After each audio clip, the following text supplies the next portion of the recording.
آواز بلند صلوات.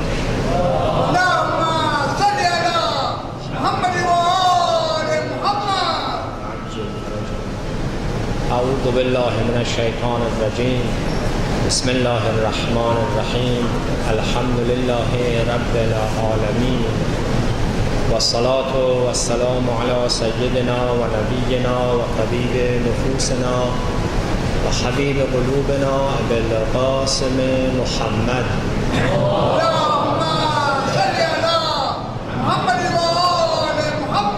صلى الله عليه وآله وسلم. لا سيما بقية الله روحي وأرواح العالمين لتراب مقدمه الفداء.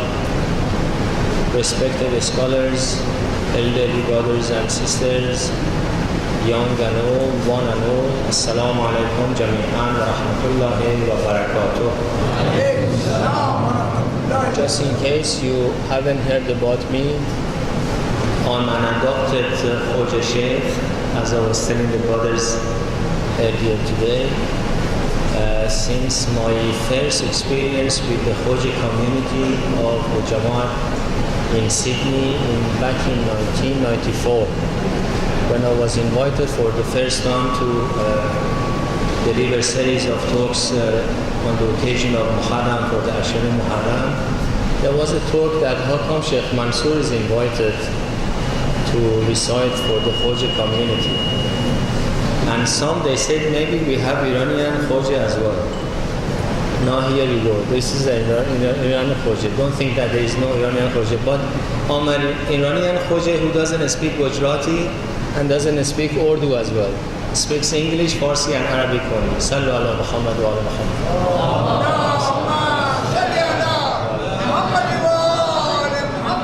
This was only a brief introduction and to break the ice, as we say.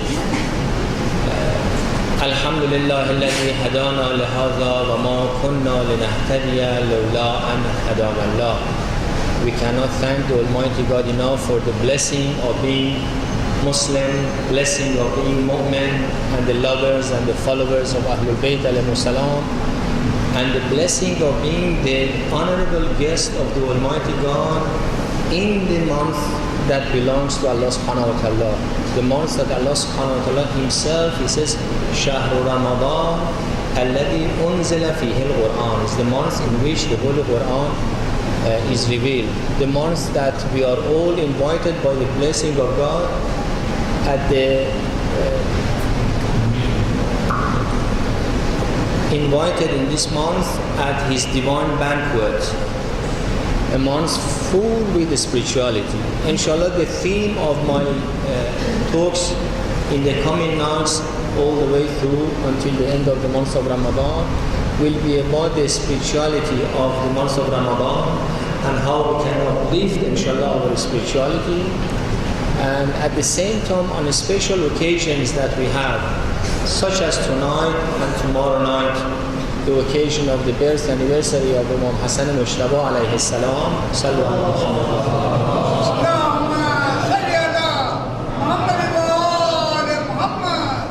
as well as the occasion of the martyrdom anniversary of Amir al-Mu'minin Imam Ali alayhi salam.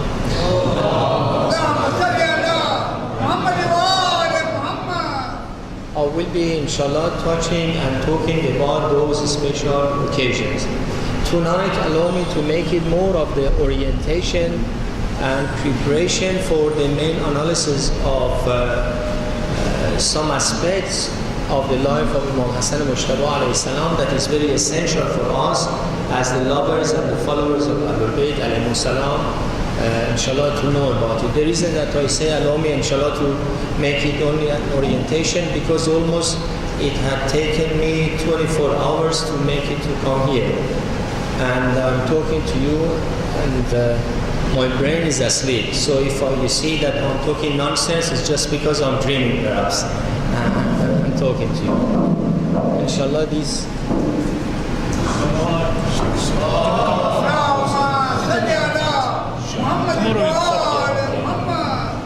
No, it's not the microphone, it's the speaker, I know that. It will be alright. As I start the engine, inshallah, I take off and then my voice gets stronger. You are telling me to come closer. The thing is that if I get too close to these microphones, I may swallow them.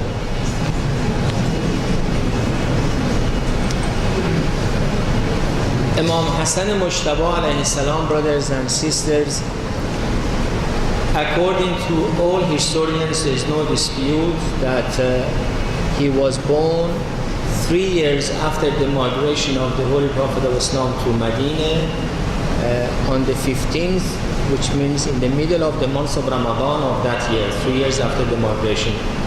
Because being the very first grandson of the Prophet, his birth is well registered in the history. Likewise, when it comes to the martyrdom and the date of the martyrdom of Imam Hassan Mujtaba alayhi salam, it is also well registered historically. Unfortunately, our dear Imam did not live in this world long, under the age of 50, and to be more precise, he was almost 47 years when he was poisoned to death.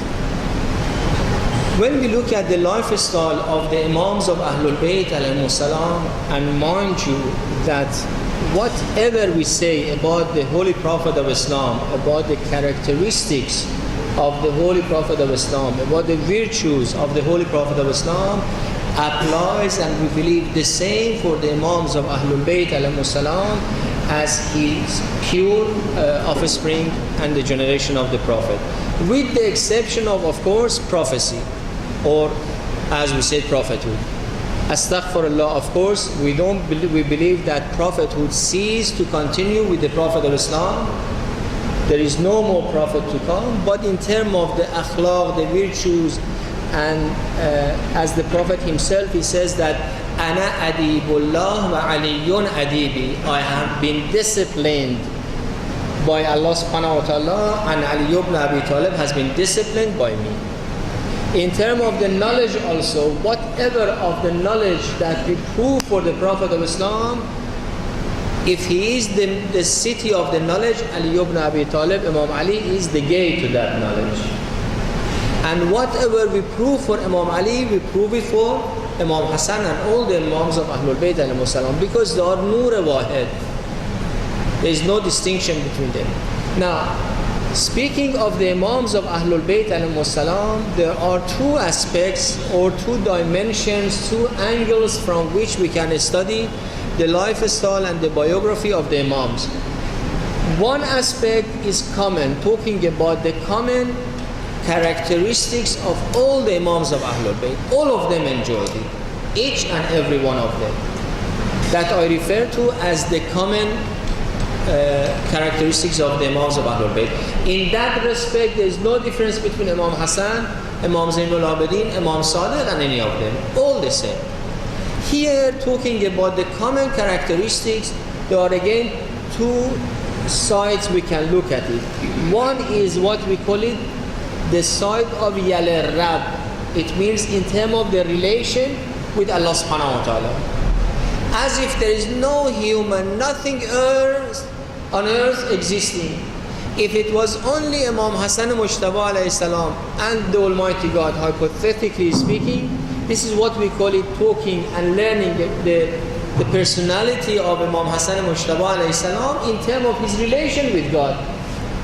In that, the very first common character of Imam Hassan and all the Ahlul Bayt is when it comes to their knowledge. The knowledge of Ahlul Bayt alayhimus salam, brothers and sisters, and inshallah by the grace of God, we have so many examples that in the coming nights we'll learn more about it, and inshallah we'll acknowledge it, is that their knowledge is not acquired knowledge. Acquired knowledge means the knowledge that like you and I, ordinary people, we have to go to school, kneel before a teacher, study books, through the hardship process of learning, learn something, memorize it, and now we say we learn. Alright? Unless I had gone to Jose study, I didn't know about it. I was not born like this, but I know all of us are like this. The Imams of Ahlul Bayt alayhimus salam, they didn't need to go through the process of learning to acquire, to gain their knowledge. In so much as the Prophet of Islam sallallahu alayhi wa sallam didn't need to go to any school to learn what he had learned. by revelation is the kind of the knowledge that they have had, and we have a proof in the Quran for that in Surah Al-Kahf. وَعَلَّمْنَاهُ مِنْ لَدُنَّا عِلْمًا. This is what we call it ilm ladunni. Yani the Almighty God cast knowledge. Al-ilmu nurun yaghdifuhu Allahu fi qalbi man yasha. Knowledge is a nur. The reality of knowledge, not the terminologies, is a nur that God will cast into the heart of whoever He wills. The best level of it, the highest, the perfect level of it is granted to Ahlul Bayt alayhimus salam. As much as you and I get connected to that source of nur that is sent to us through Ahlul Bayt alayhimus salam, we can be illuminated as well. In as much as the more you stay towards the nur, your face will be shining. The more we turn away from it, the more will be dark. So the knowledge of Ahlul Bayt alayhimus salam is not an acquired knowledge. And that's why you see that whether the Imam is 5 years old or 50 years old, there's no such difference for them. Here, an answer to one of the very critical questions that how come a 6-year-old boy becomes my Imam? Talking about, for example, Imam Hadi alayhi salam will be answered. And we have a proof in the Quran for it, that Prophet Isa alayhi salam or Prophet Yahya, when they were in the cradle, this is Quran, when they were in the cradle, Prophet Isa says that Ja'alani Nabiyya, God has made me already a prophet. When we say this, some people they assume that, well, then this is determinism. No, there is determinism and there is free will at the same time. Each and every one of us, brothers and sisters, we are gifted. Allah subhanahu wa ta'ala has gifted all humanity. The gift that He has given to you, different maybe from me, different from the third person, just like the talents. You see that different people have different talents. What happens is that talents through your life, you can develop it. You can activate it. But if you have, for example, a calligraphy talent, if you have engineering talent, that talent is there, genetically you have it. What happens is that you activate it through your life. You develop it through your life. This is just an example that I'm giving, that the Imams of Ahlul Bayt alayhimus salam, yes, are born like that. From birth to death, protected by Allah subhanahu wa ta'ala. And the knowledge also is there. It's not just they had to go learn it somewhere. This is one. Second, when it comes to their relation with God in terms of their servitude, in terms of worshipping Allah subhanahu wa ta'ala, all historians, friends and foes are unanimous. Any of the Imams of Ahlul Bayt alayhimus salam, and inshallah we bring you the quotations from them, their testimonies. Any of the Imams of Ahlul Bayt alayhimus salam, you study their biography, they all acknowledge that, talking for example Imam Hassan alayhi salam, كَانَ أَعْبَدَ النَّاسِ فِي زَمَانِهِ. No one had worshipped Allah subhanahu wa ta'ala more than Imam Hassan alayhi salam at his time. Because the purpose of the creation of man and the jinn, as Quran says, مَا خَلَقْتُ الْجِنَّ وَالْإِنسِ إِلَّا لِيَعْبُدُونَ, is to worship the Imam as the leader of the humanity, the leader of the world. In fact, he has to be on the peak of the level of the worshipping acts. And that's why, for example, they narrate that Imam Hassan Mujtaba, that was himself, naturally. Every time he comes to the mosque, like I came to the mosque tonight, all of us, we came to this house of God tonight. How did we enter? If it was Imam Hassan Mujtaba alayhi salam at the entrance door, he was stopping, he used to stop there, shivering. His face goes pale. إلهي ضيفك ببابك يا محسن قد أتاك المسيء. And Imam is in tears. Talking about Imam Hassan Mujtaba alayhi salam, as if astaghfirullah, like a very sinful criminal who is brought to the judge, how he is shivering. That is the attitude of Imam Hassan Mujtaba alayhi salam, going to the mosque to pray. He is entering the mosque and he is in tears. One of his servants comes and says, Ya Ibn Rasulullah, you are the Imam of this community. Your father, your mother, you are coming from such a noble family, people are looking at you, you're in tears. Imam says, Da'ni, leave me and people. I'm with my Lord, you are talking to me about people's attention to me. I don't see them, I'm oblivious of the world. I'm in the house of the King of the Kings. I'm in the presence of God. Now you're telling me that people are looking at me? When you are under the sun and you can see the rays, the strong rays of the sun, would you notice of a candle? Doesn't the light of a candle exist? That's why when it comes to their worshiping, they were so much in the presence of God. So much so that they were oblivious of the entire world. Again, that goes back to their knowledge, of course. Because of the kind of the knowledge, the profound knowledge that they had about Allah subhanahu wa ta'ala.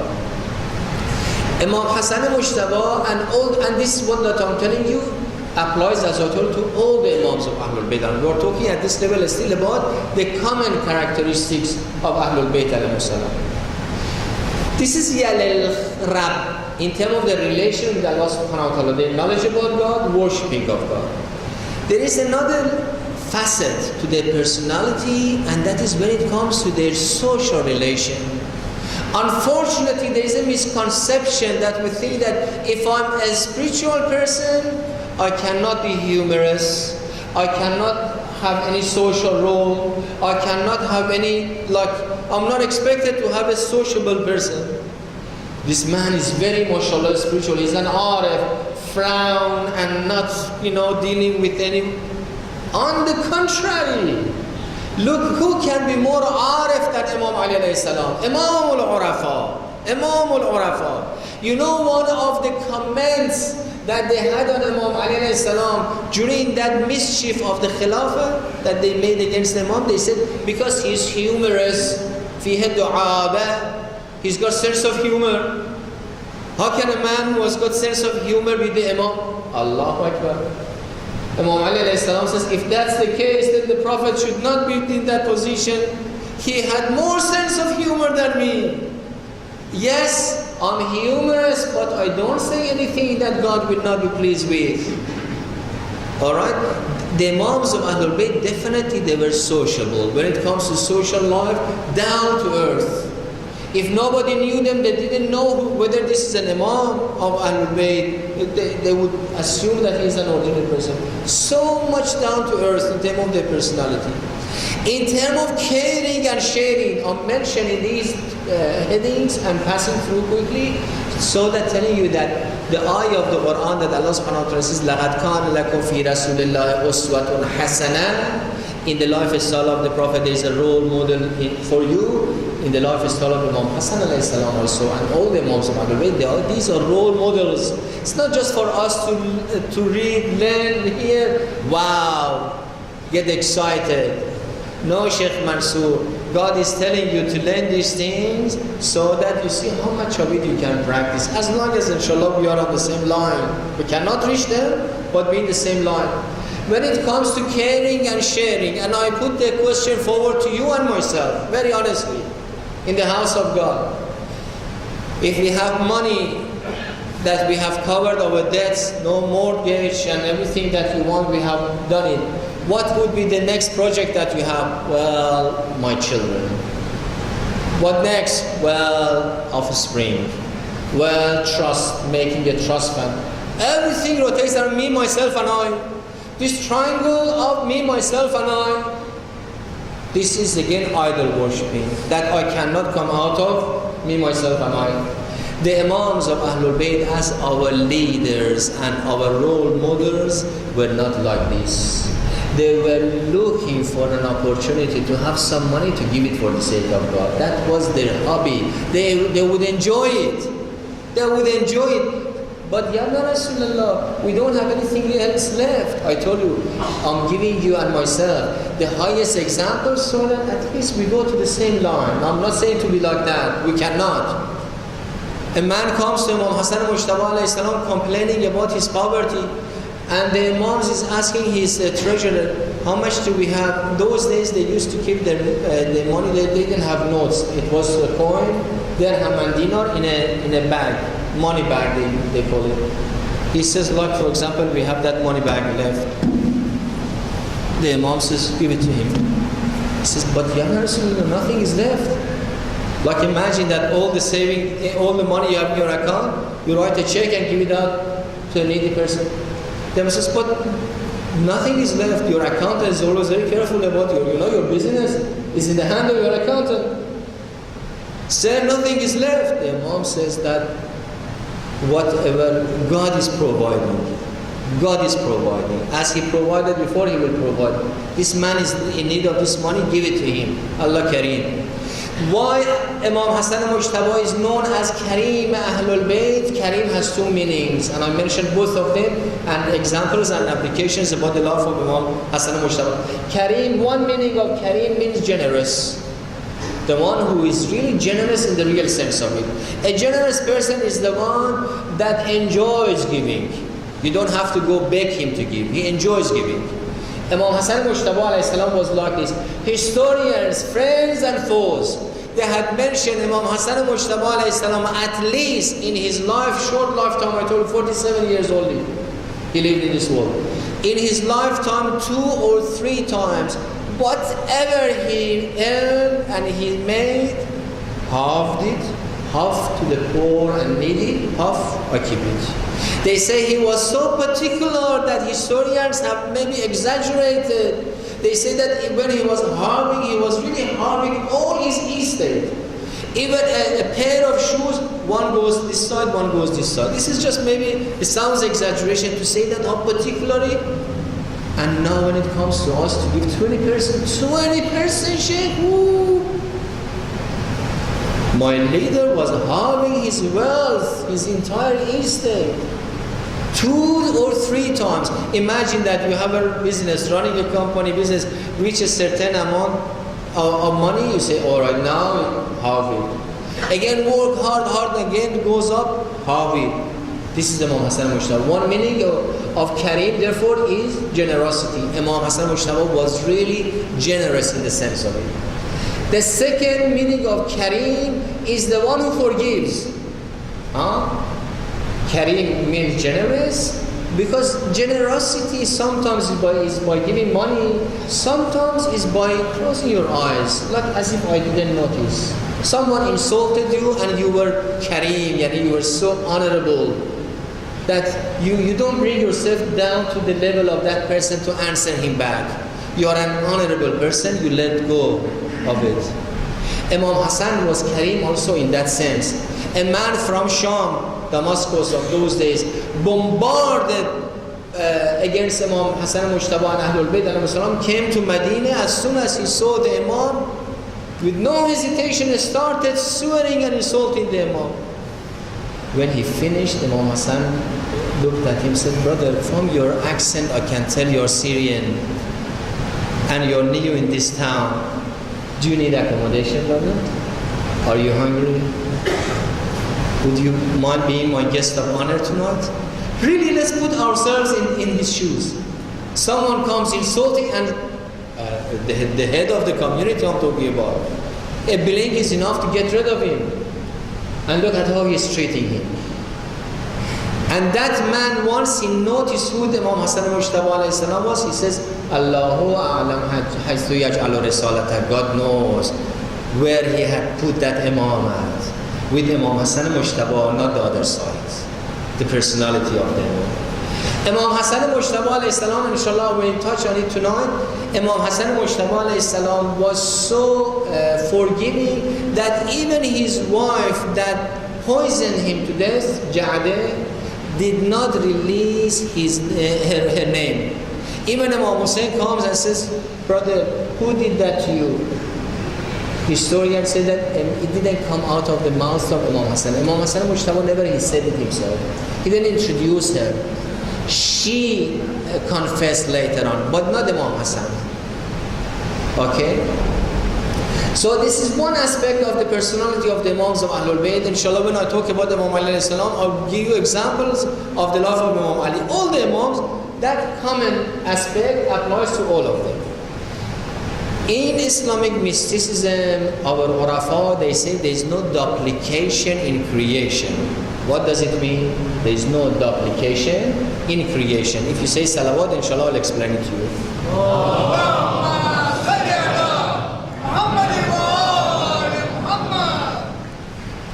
That means that Allah subhanahu wa ta'ala, because He is unique, His creation is also unique.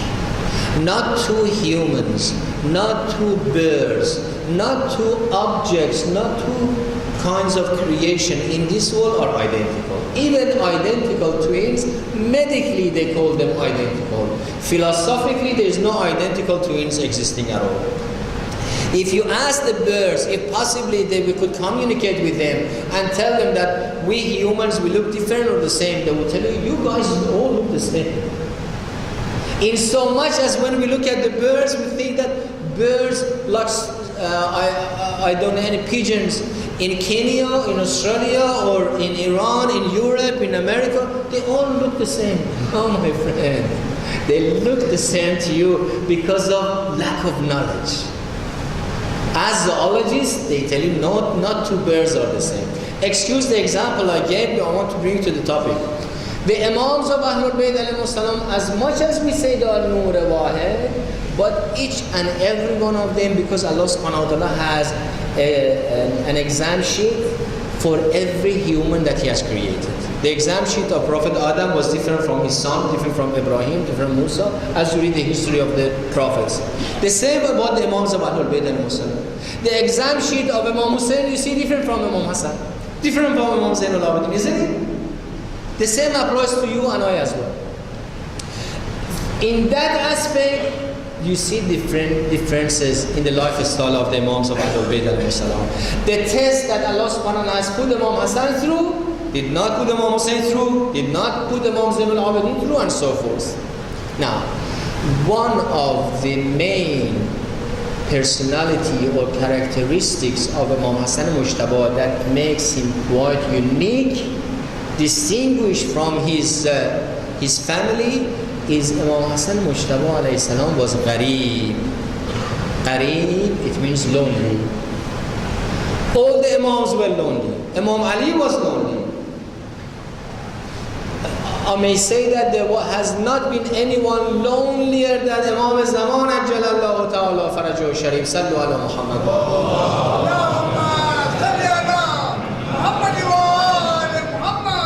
A dear Imam that over a millennium he is in occultation and his community still is not ready for him to appear.